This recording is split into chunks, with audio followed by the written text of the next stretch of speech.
Assalamualaikum pemirsa RSAM TV, TV Kesehatan Sumatera Barat. Kembali lagi di acara talk show bersama saya Dr. Eka. Saya Reni. Di studio kita sudah hadir Ibu Erlinda Rahayu. Beliau Kepala Bagian Mutu Layanan Fasilitas Kesehatan BPJS Kantor Cabang Bukit Tinggi. Bagaimana kabarnya Bu Ayu? Sehat. Alhamdulillah. Panggilan sayangnya Bu Ayu ya. Bu Ayu ya. Ya. Baik Bu Ayu. Kita sebagai rumah sakit di Provinsi Sumatera Barat banyak pertanyaan sih sebetulnya ya Bu Ayu, karena di rumah sakit kita ini kan hampir 95% itu adalah peserta JKN atau BPJS ya Bu Ayu. Banyak pertanyaan dari masyarakat karena sekarang ini kan banyak di zaman digital.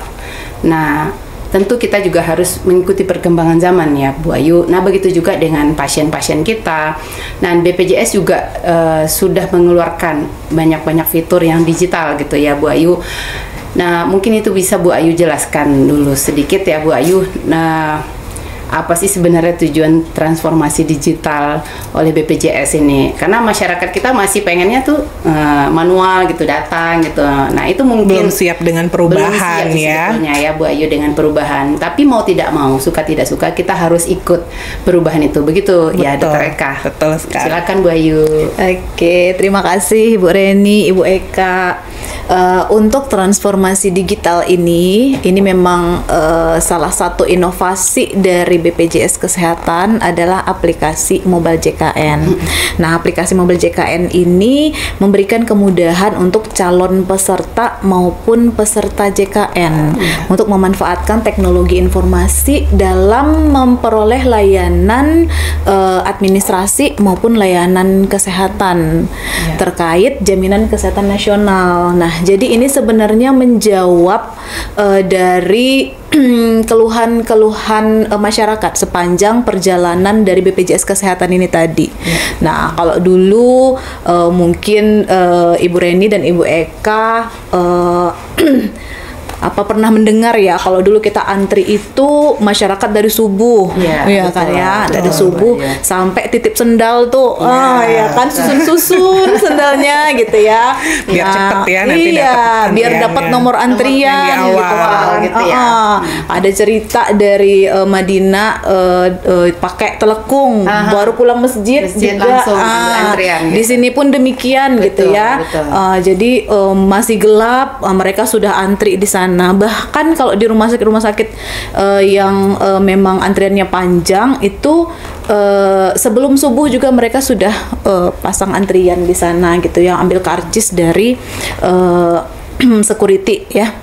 Nah, jadi yang seperti itulah dengan adanya perkembangan teknologi kita mengadop itu sehingga antrian bisa melalui aplikasi Mobile JKN. Jadi sebenarnya aplikasi Mobile JKN ini tidak hanya soal antrian, tapi banyak fitur yang ada di sana yang bisa dimanfaatkan. Nah, karena sekarang itu yang paling tinggi keluhannya adalah lamanya menunggu di rumah sakit, karena semakin banyak ya Bu Eka ya, semakin banyak masyarakat ini yang menjadi peserta JKN, cakupannya juga kita sudah universal health coverage ya.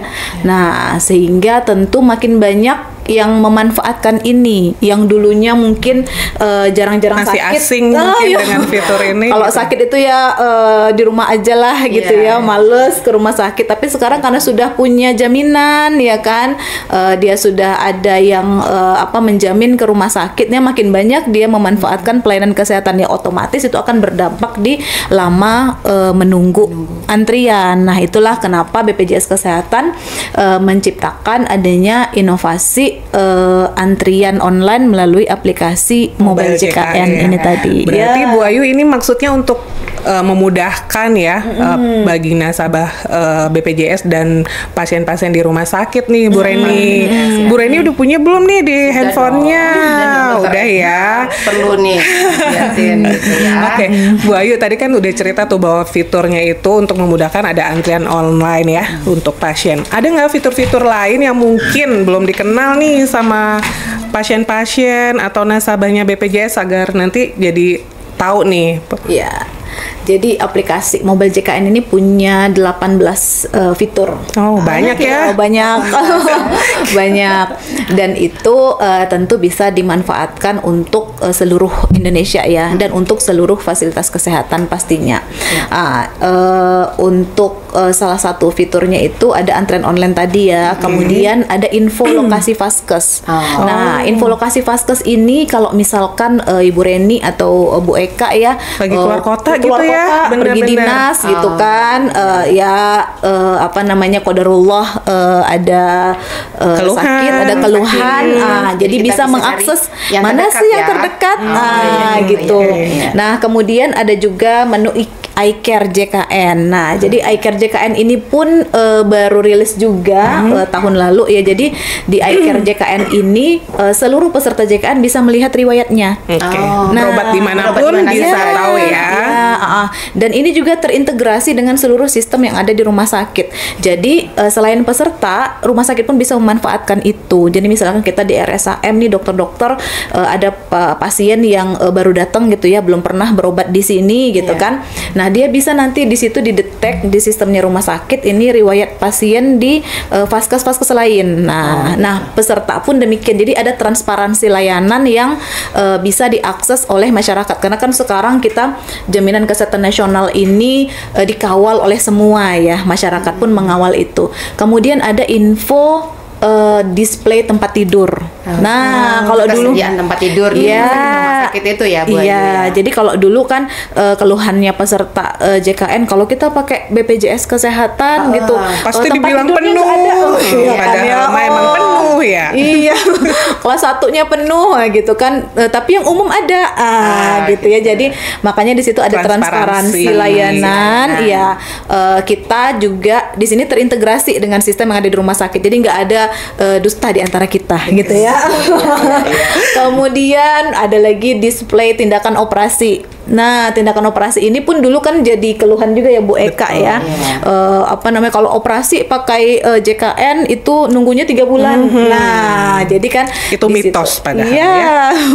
Jadi di situ kelihatan, oh di sini ada beberapa orang yang operasi, ada jadwalnya di situ elektif gitu ya. Jadi transparan lah. Kemudian banyak ada perubahan data peserta. Kalau misalkan Bu Reni mau pindah vaskes, itu bisa melalui aplikasi Mobile JKN. Ya, aplikasi Mobile JKN. Kemudian ada menu konsultasi dokter juga. Nah, seperti Halodoc ya, Bu Eka. Tapi di sini yang bisa kita berkonsultasi dengan dokter di FKTP maupun di FKTP terdaftarnya kita. Jadi misalkan Bu Eka terdaftar sebentar, di Bu Ayu. Ya, mungkin saya perlu pendalaman lebih nih untuk masalah ada bisa konsultasi di Mobile JKN itu gitu ya. Nah, itu kan kalau nggak salah itu dari program nasional sendiri, mereka punya telemedicine gitu ya, Bu Ayu. Nah, seperti apa sih sebenarnya yang di Mobile JKN ini untuk itu kan istilahnya telekonsultasi lah ya, lewat aplikasi. Nah, sampai sejauh mana itu bisa dimanfaatkan oleh peserta gitu loh, Bu Ayu. Oke.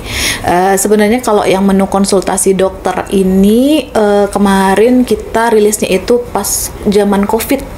Bu Reni, efektifnya di masa itu ya. Itu ada pembatasan ya. Iya, jadi peserta kan takut ya datang ke fasilitas kesehatan, makanya diakomodir di sana. Dan memang itu berlanjut di kota-kota besar itu memang yang kunjungannya lumayan tinggi. Mereka manfaatkan fitur ini kalau untuk konsul selanjutnya ya. Jadi misalkan dia sudah berobat ya, Bu Eka, sudah diberikan obat. Nah, dia nanti konsul selanjutnya dia bisa lewat menu konsultasi dokter. Tapi ini untuk dokter umum dan dokter gigi di FKTP terdaftar di fasilitas kesehatan tingkat pertama. Gitu. Kemudian Bu Ayu, ini kalau misalnya ada dari yang pemirsa RSAM TV belum ngedaftar nih, belum punya nih ternyata di gadgetnya, gimana sih cara untuk mendownload mobile JKN. Mungkin Bu Ayu bisa diterangin dulu nih. Siap. Jadi aplikasi mobile JKN ini yang perlu disiapkan adalah HP Android dulu pastinya ya. Kemudian dan sinyal ya. Ya. paket paket data dan NIK atau kartu JKN. Jadi gampang sekali. NIK atau kartu JKN atau dua-duanya? Oh, NIK? boleh salah satu. Oh, salah satu boleh saja. salah satu. Karena dia akan terintegrasi ya kan. Oke. Nah, jadi bisa di-download di Google Play Store di smartphone yang berbasis Android ataupun di App Store untuk smartphone yang berbasis iOS. Nah, jadi nanti tinggal pilih menu daftar untuk kita melanjutkan proses registrasi. Jadi selain kita bisa daftar akun untuk yang sudah punya JKN, yang belum punya JKN pun melalui aplikasi ini bisa mendaftar menjadi peserta. Oke. Nah, gitu. Nah, kalau kita yang sudah menjadi peserta JKN itu tinggal verifikasi data aja. Jadi kan sebelumnya kita ketika mendaftar kita kan sudah ada data-datanya di BPJS Kesehatan ya Ibu ya, nomor HP. Jadi itu yang inline nanti dengan aplikasi mobile JKN. Nah, ketika nanti didaftarkan akun, nah kemudian akan diminta verifikasi OTP ke nomor HP yang sudah ada datanya di kita. Asal jangan HP-nya bertukar-tukar aja nomornya ya Bu Ayu ya. Harus konsisten. Iya, nanti baru nanti akan bisa diaktifkan akunnya.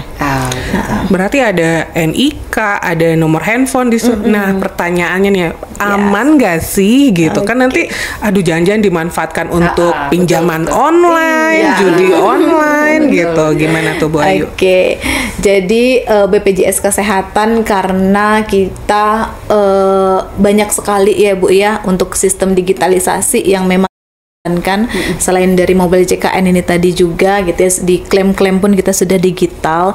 Untuk keamanan data kita paling concern karena kita juga ada undang-undang ITE juga ya kan ya untuk keamanan data yang perlu kita ini ya kita rahasiakan dari publik. Nah, makanya dengan aplikasi mobile JKN ini wajib ada verifikasi OTP ke HP-nya peserta. Kalau misalkan nomor HP-nya berbeda ya, misalkan ketika Bu Eka mungkin pas pendaftaran peserta JKN itu waktu PNS awal gitu kan. Nah, itu bisa jadi nomor HP pasti berbeda ya. Nah, itu nggak akan nyambung ketika Bu Eka melakukan registrasi mobile JKN. Nah, jadi kalau misalkan Bu Eka ini dengan HP yang baru bisa otomatis nggak? Tidak. Jadi harus memang diperbaiki dulu data nomor HP-nya Bu Eka. Berarti verifikasi ulang ya, gitu ya. Di database-nya BPJS Kesehatan baru nanti bisa connect dengan aplikasi mobile JKN. Jadi aman ya. Jadi jangan khawatir ya berarti ya pemirsa RSM TV, berarti data yang pemirsa masukkan akan sangat aman, tidak akan digunakan oleh pihak-pihak yang tidak tidak bertanggung jawab. Benar. Oke. Gini Bu Ayu, di khususnya mungkin ya di Bukit Tinggi, wilayah kerjanya Bu Ayu nih, khususnya kantor cabang BPJS Kesehatan Bukit Tinggi. Itu jumlah peserta yang ada di kantor cabang BPJS Bukit Tinggi sendiri, bagaimana sih sebenarnya tanggapan dari peserta tentang aplikasi mobile JKN ini gitu ya? Karena terus terang aja nih Bu Ayu, di rumah sakit kami masih belum banyak sih sebenarnya, perlu perjuangan keras kita nih Bu Ayu. Apa namanya, pasien-pasien yang untuk mengajak mereka menggunakan mobile JKN ini. Tentu kita juga butuh data itu ya, karena rumah sakit di sekitar kita juga banyak nih Bu Ayu. Pasti mereka juga dengan adanya fitur dari BPJS ini mereka menggunakan MJKN atau mobile JKN ini. Nah, kira-kira bisa Bu Ayu jelaskan nih biar peserta-peserta kita yang pasien-pasien yang berobat ke rumah sakit Al Mukhtar ini juga ini bukannya apa namanya, bukan rumah sakit loh yang ini, tapi itu memang bagi peserta itu wajib menggunakan mobile JKN. Begitu Bu Ayu. Jadi antrian online. Jadi untuk yang kita concernkan memang tahun ini adalah antrian online ya Ibu ya, dari aplikasi Mobile JKN. Nah, kenapa kita sangat concern di sini, baik itu untuk fasilitas kesehatan tingkat pertama maupun tingkat lanjutan, karena ini manfaatnya untuk peserta dan untuk vaskesnya juga. Nah, gitu. Jadi tidak hanya di rumah sakit, di puskesmas, di dokter praktek perorangan itu juga sudah kita kita minta untuk masyarakat mendaftar melalui aplikasi Mobile JKN. Nah, jadi untuk masyarakat keuntungannya apa? Ya, dia tidak perlu datang subuh-subuh, ya kan ya, efisiensi waktu. Nah, kemudian dari sistem dari aplikasi yang dia pegang, dia juga bisa melihat jalannya antrian di fasilitas kesehatan. Oh, gitu. Berarti dia bisa datang pada saat nomornya akan dipanggil gitu ya. Estimasi layanan gitu kan ya. Misalkan di sini udah nomor 20 gitu. Nah, saya 25. Nah, siap-siap gitu ya. Tuh ya. Siap-siap. Jadi ada waktunya juga, gambaran waktu juga terlihat di sana untuk peserta ya. Dan yang pastinya adalah kepastian layanan. Kepastian layanan. Jam berapa mereka harus datang dan dilayani gitu, Bu Ayu? Kalau dari kepastian layanan ini, Bu Reni, Bu Eka, awal-awal BPJS Kesehatan kita menerapkan rujukan online. Nah, rujukan online ini adalah kepastian dari fasilitas tingkat pertama memastikan di RSAM ada poli jiwa. Nah, dia bisa membuatkan rujukan online ke RSAM. Gitu. Tapi apakah ini menjamin pasien ini datang pada tanggal tersebut dia bisa dilayani? Belum tentu. Karena yang ke RSAM ada dari Payakumbuh, Padang Panjang, dari mana-mana. Ya, dan kita pun ada kapasitas. Nah, tentu seluruh peserta JKN itu akan berbondong-bondong onsite, ya kan ya, datang langsung ke RSAM dan belum tentu dia bisa dilayani pada hari itu, ya kan Bu ya. Nah, dengan adanya antrian online ini ada kepastian layanan. Jadi kita mengintegrasikan sistem kita dengan sistem yang ada di rumah sakit, baik itu dengan RSAM maupun rumah sakit lainnya. Kita langsung membooking antrian ke poli, mengambil. Jadi kita mengambil porsi untuk pesertanya kita yang pakai Mobile JKN, dia akan datang ke poli ini pada tanggal ini.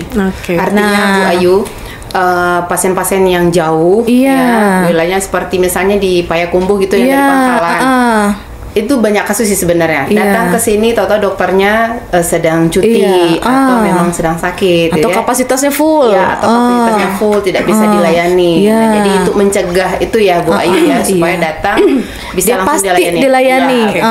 Kalau itu kan tadi Bu Ayu menerangkan dari sisi pemanfaatan peserta kepada rumah sakit. Nah, ini gimana nih Nia, Bu Ayu? Kalau misalnya udah daftar online nih, nggak datang.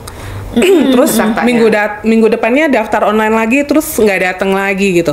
Dari rumah sakit kan sebenarnya itu juga kendala ya gitu, karena kan kita harusnya mungkin bisa menerima offline lebih banyak gitu, karena ada online nih, kita nggak mungkin gitu nerima yang offline gitu. Nah, itu ada nggak sih dari BPJS bukan punishment kali ya, istilahnya untuk supaya ini peserta juga disiplin gitu, jangan daftar doang terus nggak datang gitu. Jadi aplikasi ini sebenarnya kita kan integrasi ya Bu ya, integrasi dengan sistem informasi yang ada di rumah sakit. Karena kan kita ada RME juga ya, udah elektronik semua nih di rumah sakit. Kita kan juga punya simak raja untuk pasien gitu, ya. Nah, jadi dengan MJKN ini apa sih dengan benefitnya ya untuk rumah sakit? Kalau dari sisi peserta tadi dia ada kepastian layanan. Dari sisi rumah sakit itu pastinya rumah sakit sudah bisa melihat, ini hari ini inilah list daftar nama pasien yang akan datang ke rumah sakit. Nah, kita tentu bisa prepare lebih ya Bu ya, untuk pasien-pasien yang akan kita layani pada hari ini gitu ya. Nah, kemudian tadi Bu Eka menyampaikan kalau pasien yang nggak datang bagaimana gitu ya. Nah, kalau dari sisi pasien bisa membatalkan antrian. Dari sisi rumah sakit, karena kita sudah by system, kita tidak manual, rumah sakit pun bisa mengupdate artinya pada hari itu SIM RS atau sistem informasi yang ada di rumah sakit bisa menghapus bookingan. Gitu pada hari itu, sehingga nanti pasiennya bisa mengambil kembali. Gitu Bu Eka. Berarti kita bisa menghapus pada saat si pasien membatalkan dulu. Oh enggak. Jadi kalau pasien bisa menghapus sendiri dari aplikasinya, kalaupun pasien tidak menghapus, rumah sakit bisa menghapus. Pada saat kita tahu dia nggak datang kan. Ya, tapi konsekuensi ke pasien nggak ada ya. Ada. Karena kita nggak mungkin bisa bisa menertibkan semua ya Bu Reni ya. Karena dia masuk karena kita ada integrasi sistem, jadi di situ pasti win-win solution. Kita bisa membersihkan data antrian pada hari itu sehingga nanti besok bisa diambil kembali. Itulah mungkin benefit dari digitalisasi ya Bu Reni ya. Kalau manual-manual mungkin kita masih harus effort besar, tapi kalau udah digitalisasi sekarang itu lebih praktis lah gitu. Sebenarnya kan kita bertemu hari ini ya Bu Ayu kan juga bagian dari kita mengedukasi masyarakat, mensosialisasikan ternyata banyak loh sebenarnya manfaat dari mobile JKN itu, baik dari segi peserta, begitu juga dengan fasilitas kesehatan yang mereka datangin, kan seperti itu ya Bu Ayu gitu. Nah, apakah ada rencana fitur lagi pengembangan nih Bu Ayu? Mungkin yang ini aja dulu, mungkin udah pusing nih ya Bu Ayu. Tapi mungkin kita pengennya nih, memang masyarakat itu kalau memang banyak kemudahan, ya sebaiknya memang masyarakat harus menggunakan MJKN ini gitu. Dan nanti dengan aplikasi yang ada di rumah sakit kita akan integrasikan atau kita bridgingkan. Mungkin begitu ya Bu Ayu? Iya. Mungkin untuk pemirsa RSAM TV saya perlu lebih lanjut detail teknisnya ya Bu Eka, Bu Reni terkait bagaimana sih pasien itu mengambil antriannya ya. Jadi kalau pasien datangnya ke peserta JKN datangnya ke fasilitas kesehatan tingkat pertama, itu nanti bisa memilih menu pendaftaran pelayanan di aplikasi mobile JKN, pilihnya FKTP atau fasilitas kesehatan tingkat pertama. Dan itu pemirsa RSAM TV bisa mengambil antrian untuk ke FKTP. FKTP ini bisa puskesmas, bisa dokter praktek perorangan, bisa klinik Pratama ya, dimanapun peserta terdaftar bisa mengambil antriannya 1 hari sebelum sampai nanti 1 jam sebelum pelayanan di FKTP-nya selesai. Nah itu kalau untuk di fase kesehatan tingkat pertama. Jadi dia tinggal mengisikan keluhannya, kemudian dia pilih, kalau puskesmas kan polinya banyak ya, dia pilih polinya. Tapi kalau di dokter praktek perorangan dia kan tinggal pilih nama dokternya, isi keluhan, ambil antrian. Nah dapat nomor antrian, dapat dia nomor antrian cukup dari rumah ya. Dari rumah, dan itu bisa sehari sebelumnya. Nah, kalau untuk mendaftar ke rumah sakit, nah itu peserta JKN yang sudah memperoleh surat rujukan dari tingkat pertama ataupun dia sudah memiliki surat kontrol ulang dari rumah sakit. Dia sudah pernah nih berobat ke RSAM gitu ya. Bulan depan dia diminta kontrol ulang. Nah, kalau misalkan tingkat pertamanya sudah membuatkan rujukan online ataupun dari rumah sakit sudah menerbitkan surat kontrol ulangnya yang online gitu ya, otomatis akan muncul di menu pendaftaran pelayanan, pesertanya pilih FKRTL atau fasilitas kesehatan rujukan tingkat lanjut. Ya, tapi di situ dia nggak milih rumah sakitnya, karena otomatis muncul surat rujukan atau kontrol ulang. Gitu. Itu sudah ada tujuannya kemana ya? Iya, jadi dia kadang-kadang kan peserta ini dia berobatnya ke RSAM, pengennya kan balik lagi nih, gitu. Kadang kan kalau tidak diambil rumah sakitnya ke rumah sakit lain, karena kan ada rujukan berjenjang. Jadi dia otomatis muncul. Ada rujukan, ada kontrol ulang, dan otomatis muncul. Misalkan nih peserta ini dia ada ke RSAM juga, ada ke rumah sakit lain juga, ada 2 kontrol ulang, itu akan muncul dua-duanya. Oh gitu. Iya, ketika jadi dia dipilih salah satu ya. Jadi kan tanggalnya pasti berbeda kan ya. gitu. Misalkan dia tanggal berkunjung kontrol ulang ke RSM tanggal 30. Ke rumah sakit lain misalkan tanggal 29. Nah, itu dia bisa nanti mengambil antrian sesuai dengan tanggal dia berkunjung. Nanti dia akan muncul polinya ya. Karena dia kan sudah jelas kalau kontrol ulang tuh polinya kemana. Kemudian dokternya nanti akan muncul nama dokternya di sana. Karena kan poli-poli kita kan dokternya mungkin banyak ya Bu ya. Gitu. Betul. Jadi dia akan muncul, nanti dia bisa pilih, dia ambil antrian. Nah, kalau untuk ke rumah sakit atau fasilitas kesehatan rujukan tingkat lanjut, pesertanya ini bisa mengambil antrian 30 hari sebelum dia berkunjung. Cukup lama ya, jadi cukup dia panjang. lebih lama. Karena kan kalau kontrol ulang kan biasanya dia kasih kontrol ulang untuk bulan berikutnya. Betul. Nah, jadi dia bisa ambil dari bulan ini gitu untuk kunjungan bulan berikutnya. Dan nanti ketika di tanggal hari H dia kontrol, itu nanti akan pesertanya check in ke rumah sakit. Nah, dia datang ke rumah sakit seperti kita di bandara ya Bu Reni. Kita sudah ambil tuh check in online gitu ya. Nah, nanti kita tinggal check in di sana, kita langsung masuk ke ruang tunggu. Nah, di rumah sakit pun seperti itu. Jadi peserta tinggal check in di RSAM, kemudian dia finger ya. Kalau di sini finger atau dia face recognition gitu kan ya. Karena dia sudah punya antrian ke poli. Jadi dia bisa langsung ke poli yang sesuai dituju, dengan ya. nomor yang ada. Nah, lebihnya di sini karena kita terintegrasi ya sistemnya. Sistem antrian di rumah sakit ini dia akan mengkolek semua antriannya di satu susunan gitu Bu Reni. Jadi yang antrian online dapat misalkan antrian nomor 1, yang kemudian dia datang manual, dia datang sendiri ke rumah sakit dapat nomor 2, nah gitu. Jadi dia urut. Karena kita itulah lebihnya kita digitalisasi ya. Jadi memang benar-benar transparan, nggak ada yang ini keluarganya Bu Reni gitu kan. Bisa nomor 2 gitu, nggak bisa lagi sekarang gitu kan, karena dia sudah ada runutannya gitu. Dan lebihnya ketika dia mengambil rujukan dari mobile JKN itu kan sudah jauh-jauh hari, pastinya antriannya akan lebih tinggi ya, lebih dulu daripada dia yang datang manual ke rumah sakit pada hari hanya ya. Iya gitu. Karena itulah untungnya kita pakai sistem digitalisasi ya, jadi kita bisa menjangkau semua. Nah, untuk kiat suksesnya ini memang rumah sakit bermacam strategi. Nah, kendali yang ada di rumah sakit itu pastinya adalah pasien kontrol ulang. Ya, kontrol ulang. Apakah dia dari kontrol ulang pasca pelayanan dari poli ataupun dia pasca pelayanan rawat inap. Nah, kenapa kiat suksesnya ada di sana? Karena pasien-pasien itu selesai dari rumah sakit akan kembali lagi ke rumah sakit. Nah, jadi disitulah sebenarnya peran rumah sakit untuk mengedukasi pasien. Jadi nanti ibu pada tanggal sekian nomor antrian ibu bisa lebih awal. Nah, ketika ibu udah bisa mendaftar sekarang. Nah, gitu. Jadi selain itu kontrol ulang, kita juga perkuat dengan sistem TI-nya pasti ya di semua rumah sakit itu IT.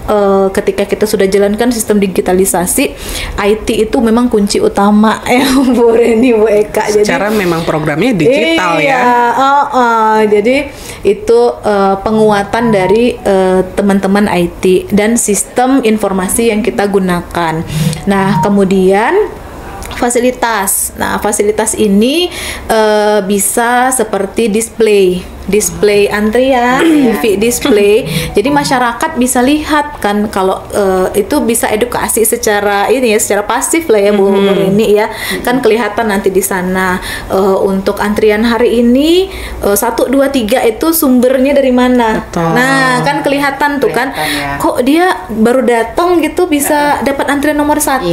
Nah, kan kelihatan itu sumbernya. Oh, dari aplikasi mobile JKN gitu. Jadi itu juga bisa dilihat oleh masyarakat. Jadi itu trik-trik yang memang strategi-strategi yang dilakukan oleh fasilitas kesehatan di tingkat lanjut, ditambah lagi dengan dukungan tingkat pertama. Nah, fasilitas tingkat pertama ketika mereka merujuk pasien, pastinya mereka inginnya pasien yang mereka rujuk itu bisa cepat dilayani juga di rumah sakit. Nah, mereka juga sangat menggerakkan pasien ketika dia merujuk, dia gunakan mengarahkan kemana ya? Dia gunakan rujukan yang ada di aplikasi Mobile JKN, dibantu ambilkan antriannya ke rumah sakit gitu. Jadi memang kita tahun ini sudah sangat bersinergi, Bu Reni, Bu Eka, seluruh rumah sakit dan tingkat pertama itu sudah bergerak untuk aplikasi Mobile JKN ini, karena ini juga bisa dengan satu aplikasi masyarakat bisa mengantri di semua fasilitas kesehatan gitu ya. Karena kalau masyarakat harus download seluruh aplikasi Vaskes itu pasti penuh memorinya HP masyarakat gitu ya. Bukan jadi memudahkan jadinya ya. Harus pindah-pindah lagi gitu. Tapi dengan aplikasi Mobile JKN ini dia mau daftar ke FKTP bisa, ke rumah sakit A, B dan C bisa, mau senasional pun bisa dalam gitu. satu aplikasi. Dalam satu aplikasi ya. Mungkin inilah salah satunya sebenarnya Dr. Eka, Bu Ayu, kita memberikan sosialisasi kepada masyarakat karena dari evaluasinya Bu Ayu nih dan teman-teman di BPJS, RSAM masih merah raportnya untuk antrian online. Semoga setelah ini bisa melonjak nilainya, melonjak nih pemanfaatan MJKN oleh peserta yang berobat ke Rumah Sakit Awang Mutar Bukit Tinggi. Harapan kita seperti itu ya, Bu Ayu. Nah, karena ini memang mungkin yang biasa digital mungkin gampang ya, Bu Ayu, tapi masyarakat kita belum semuanya terpapar gitu ya, Bu Ayu. Dan alhamdulillah hari ini Bu Ayu berkesempatan hadir nih untuk memberikan edukasi kepada masyarakat, khususnya di RSAM TV nih, pemirsa RSAM TV gitu. Mungkin setelah ini bagi pemirsa RSAM TV yang belum, nah cara-caranya kan tadi udah dijelasin tuh sama Bu Ayu, manfaatnya juga sudah dijelaskan, nggak perlu lagi subuh-subuh pakai mukena ya. Cukup taktik-taktik dari handphonenya, sudah dapat nomor antrian, sudah tahu harus datang jam berapa, jadi efisiensi waktu juga. Betul gitu. Oke. Sangat banyak ya ilmu dan informasi nih yang kita dapetin, bukan hanya pemirsa RSAM TV, kita pun juga dapat pencerahan lagi nih, Bu Reni, dari Bu Ayu. Terima kasih. Ya, mungkin ada nih statement terakhir nih ya dari Bu Ayu. Harapannya kepada pemirsa RSAM TV. Gitu. Ya, harapannya kita tentu dari pemirsa RSAM TV di sini yang merupakan peserta JKN dapat mendownload aplikasi Mobile JKN dan bisa memanfaatkan aplikasi ini untuk memperoleh antrian pelayanan di RSAM khususnya, sehingga nanti pemirsa RSAM TV bisa memperoleh antriannya juga lebih cepat ya. Kemudian ada kepastian pelayanan, jadi nggak perlu ragu ketika sudah mendapatkan antrian dari aplikasi Mobile JKN. Nanti pemirsa RSAM TV pada tanggal pengambilan antrian tersebut bisa dilayani di RSAM gitu ya, karena kita sudah terintegrasi dengan sistem informasi yang ada di RSAM gitu, ditambah dengan manfaat-manfaat lain yang bisa diperoleh oleh pemirsa RSAM TV. Semoga lebih memudahkan masyarakat dalam memperoleh layanan dari Jaminan Kesehatan Nasional. Oke, terima kasih Bu Ayu atas waktunya. Ya, sama-sama. Pemirsa RSAM TV, demikian bincang-bincang santai kita dengan Ibu Erlinda Rahayu, Kepala Cabang Mutu Layanan Fasilitas Kesehatan BPJS Bukit Tinggi. Saya Reni Susanti dan saya Dr. Eka. Mohon undur diri dari RSAM TV. Terima kasih. Assalamualaikum warahmatullahi wabarakatuh.